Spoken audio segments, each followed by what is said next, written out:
Bertahun-tahun wabah antraks ini seolah tak pernah absen mengancam warga di Kabupaten Gunung Kidul, daerah istimewa Yogyakarta. Apa sebenarnya yang membuat merebaknya antraks terus berulang? Kita diskusi bersama Skolastika Sylvia.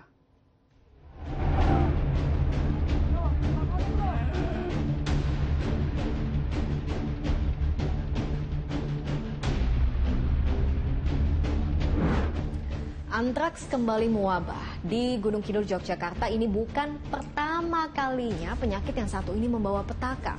Lalu apa yang membuat kejadiannya bolak-balik berulang? Kita diskusi.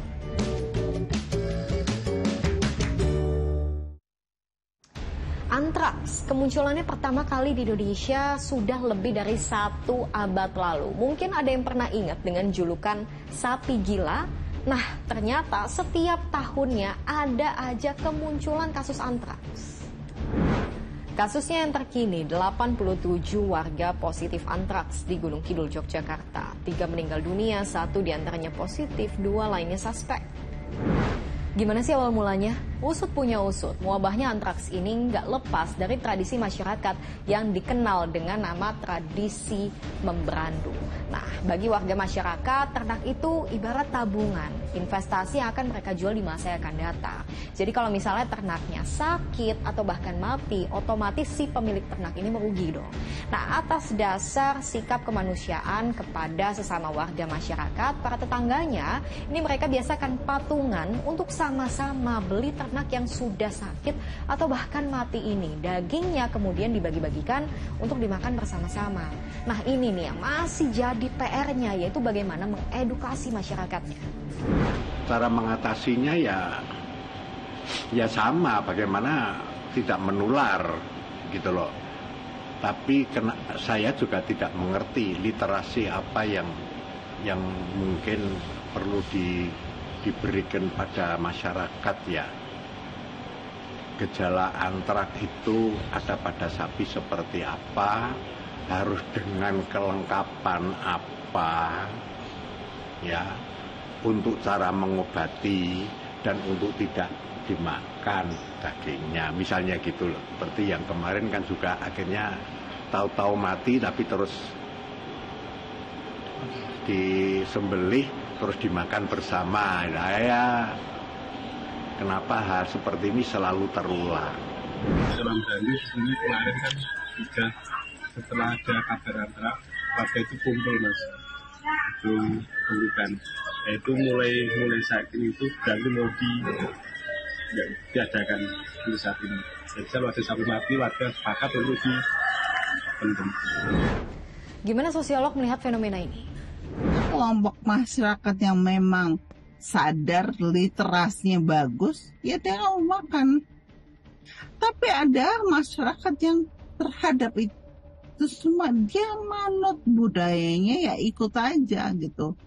Jadi saya pikir harusnya supaya tepat sasaran gitu ya, itu disosialisasikan ke kelompok masyarakat yang memang menjadi sasaran literasi. Itu Mas Adi.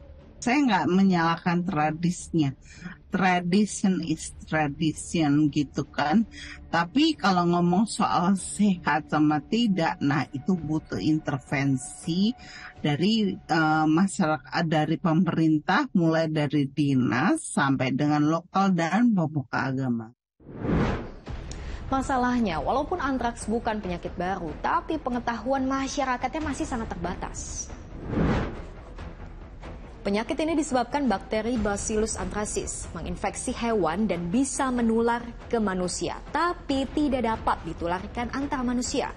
Antraks dapat ditularkan apabila ada kontak kulit dengan hewan yang terjangkit, mengkonsumsi daging hewan yang terinfeksi, dan menghirup spora antraks dari kulit atau bulu hewan. Waspadai gejalanya, mulai dari ruam dan kemerahan pada kulit, demam, lemas, diare, mual, muntah, hingga radang tenggorokan dan sulit bernafas. Dari gejalanya ada 3 jenis antraks, yaitu antraks kulit, antraks saluran pencernaan, dan antraks pernafasan. Jenis ini yang paling berbahaya karena bisa menjalar sampai selaput otak dan bahkan menyebabkan kematian.